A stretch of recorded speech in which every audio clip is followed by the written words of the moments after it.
বর্তমান সংসদে এমনই একজন সংসদ সদস্য আছে বিএনপির, যার স্বামী জনাব ইলিয়াস আলী তিনি এরকম একজন গুমের শিকার হওয়া ব্যক্তি।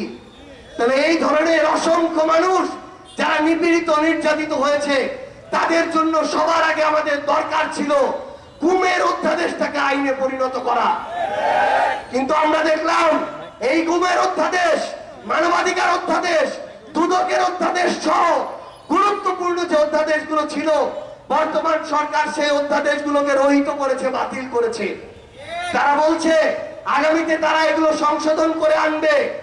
এখন যদি সেগুলো খুব একটা মন মতো না হয়, যতটুকু ভালো হয়েছে আপনি কার্যকর করেন, আরো ভালো করতে চাইলে আগামীতে কার্যকর করবেন, কিন্তু আপনি কিছুই করলেন না।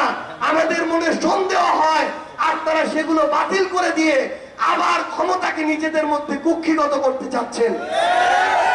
এই লক্ষণ কিন্তু ভালো না। আজকে বিএনপি ক্ষমতা আছে, আগামীকাল বিরোধী দল হতে পারে।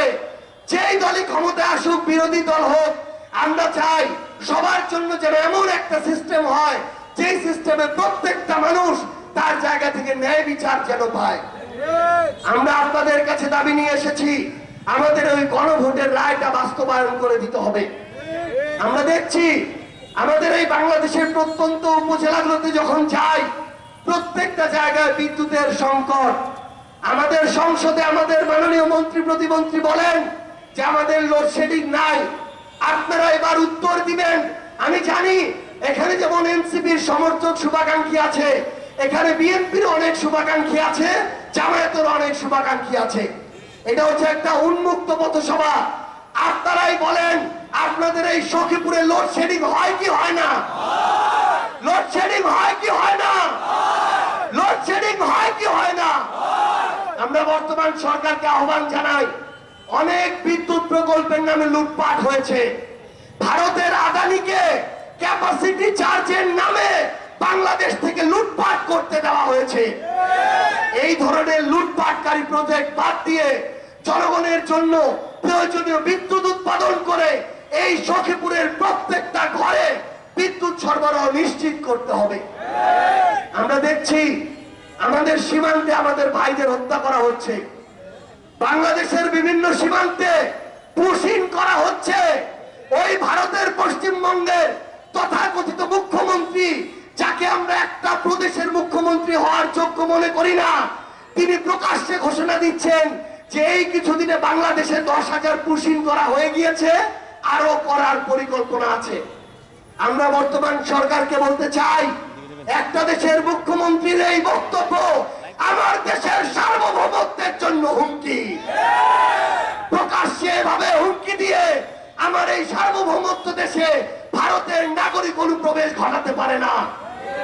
আমরা বর্তমান সরকারকে বলতে চাই, আমার প্রত্যেকটা সীমান্ত সুরক্ষা করে আমার নাগরিকদের জন্য ওই সীমান্তের আশেপাশের বাংলাদেশের এলাকাগুলোকে নিরাপদ হিসেবে গড়ে তুলতে হবে। আমার বিজিবিকে শক্তিশালী করতে হবে, তাদের হাতে শক্তিশালী অস্ত্র দিতে হবে। আজকে মাননীয় প্রধানমন্ত্রী সেনাবাহিনীর একটা ক্যাম্প পরিদর্শনে গিয়েছেন, আমরা তাকে আমাদের জায়গা থেকে ধন্যবাদ জানাই। আমাদের এই বাংলাদেশ সেনাবাহিনী প্রতিষ্ঠানকে শক্তিশালী এবং কার্যকর হিসেবে গড়ে তুলতে হবে। আমাদের সবাই মিলে একসাথে সার্বভৌমত্বকে রক্ষা করার জন্য সেনাবাহিনীকে অত্যাধুনিক সমরাস্ত্রে সুসজ্জিত করতে হবে। আমরা স্পষ্ট করে বলতে চাই, বিএনপি ক্ষমতাসীন দল, কিন্তু তারা আমাদের অভ্যুত্থানের সহযোদ্ধা। তাদের ভালোটাকে যেমন আমরা ভালো বলবো, সমালোচনা করার কোনো কাজ করলে তাদেরকে কিন্তু আমরা বিন্দু মাত্র ছাড় দিব না। গতকালকে আপনারা দেখেছেন সাভারে আমরা এরকম একটা পথসভা করার সময় আমাদের মঞ্চের সামনে গতকালকে একটি সন্ত্রাসী হামলা হয়েছে। আমরা সরকারকে আহ্বান জানাই, এই সখীপুর, টাঙ্গাইল থেকে শুরু করে পুরো বাংলাদেশে যারা স্বৈরাচারের দোষর ছিল, যারা আপনাদের নেতা কর্মীদের উপরে জুলুম করেছে, যারা বছরের পর বছর আমাদের আপসীন নেত্রী বেগম খালেদা জিয়াকে মিথ্যা মামলায় কারাগারে রেখেছে, ওই সন্ত্রাসীদের যেন কোনোভাবে আপনাদেরকেও প্রশ্রয় না দিতে পারে। প্রশাসনের কেউ যদি তাদেরকে সামনে পিছন থেকে সহযোগিতা করতে চায়, তাদের বিরুদ্ধেও আমাদের ঐক্যবদ্ধ হতে হবে। এখানে আমাদের প্রশাসনের অনেক ভাই আছেন, আমরা শুধু আপনাদের একটা বিষয় বলতে চাই, আমরা যেন দলের প্রশাসন না হয়ে যাই। দলের প্রশাসনের পরিণতি আগামীর বাংলাদেশে আরো খারাপ থেকে খারাপতর হবে। আমরা আহ্বান জানাই, বাংলাদেশ পুলিশ নামক যে প্রতিষ্ঠান, এই প্রতিষ্ঠান তাদের মর্যাদা কিন্তু জুলাই অভ্যুত্থানে অনেকটাই ক্ষুণ্ণ করেছে। তাদেরকে দলীয় স্বার্থে ব্যবহার করা হয়েছে।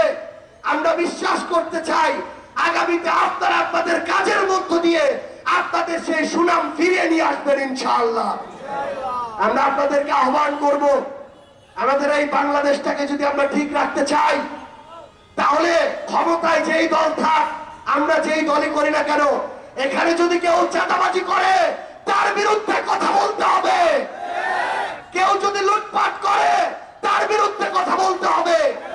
কেউ যদি ক্ষমতার অপব্যবহার করে তার বিরুদ্ধে কথা বলতে হবে। কেউ যদি খাল খননের প্রজেক্ট থেকে লুটপাট করার চেষ্টা করে সেখানেও কথা বলতে হবে। আপনি যদি অপরাধকে ছাড় দেন, তাহলে অপরাধী একদিন আপনার মাথায় উঠে নাচবে। কোন অপরাধীকে ছাড় দেওয়ার সুযোগ নাই। মনে রাখবেন, আপনি পুলিশে থাকেন, প্রশাসনে থাকেন, ব্যবসা করেন, রাজনীতি করেন, যদি খারাপ মানুষরা সামনের দিকে এগিয়ে যায়, নেতৃত্বে যায়, রাজনীতিতে নেতৃত্বের জায়গায় থাকে, আমি আপনি কেউ ভালো থাকবো না। এই জন্য খারাপের রাজনীতি বাদ দিয়ে, খারাপের নেতৃত্ব বাদ দিয়ে আমাদের ভালো নেতৃত্বকে সামনে এগিয়ে আনতে হবে। আমাদের ভাই, আমাদের সখীপুর উপজেলার এনসিপির সদস্য সচিব, তিনি আমাদের এখানে এনসিপির উপজেলা পদপ্রার্থী হিসেবে আমরা তাকে সমর্থন দিয়েছি উপজেলা চেয়ারম্যান এসে। পৌর মেয়র হিসেবে আমরা শুধু আপনাদের একটা কথা বলতে চাই যে আমরা আমাদের জায়গা থেকে সর্বোচ্চ চেষ্টা করব। আমরা সর্বোচ্চ চেষ্টা করব ইনসাফের জন্য লড়াই করার। আমরা সর্বোচ্চ চেষ্টা করব আপনাদের সাথে থাকার, কিন্তু আমাদের ঐক্যবদ্ধভাবে সকল ধরনের অপকর্মকে প্রতিহত করতে হবে ইনশাআল্লাহ। আমরা প্রতিহত করতে পারবো না, চাঁদাবাজির বিরুদ্ধে দাঁড়াইতে পারবো না, সিন্ডিকেটের বিরুদ্ধে দাঁড়াতে পারবো না, মাদকের বিরুদ্ধে দাঁড়াইতে পারবো না। আমরা আজকে একটা স্লোগান দিয়ে শেষ করব। আমাদের এই টাঙ্গাইলের সখীপুর, আমরা বিশ্বাস করি আগামীর বাংলাদেশের যে নেতৃত্ব, সেই নেতৃত্বতে সবার সামনে থাকবে ইনশাআল্লাহ। আপনাদের সবাইকে আবার এনসিপির পক্ষ থেকে আমরা ধন্যবাদ জানাই। আমরা সবাই একটু স্লোগান দিতে পারবো? আমরা স্লোগান দিতে পারবো? ইনকিলাব, ইনকিলাব, জিন্দাবাদ, জিন্দাবাদ।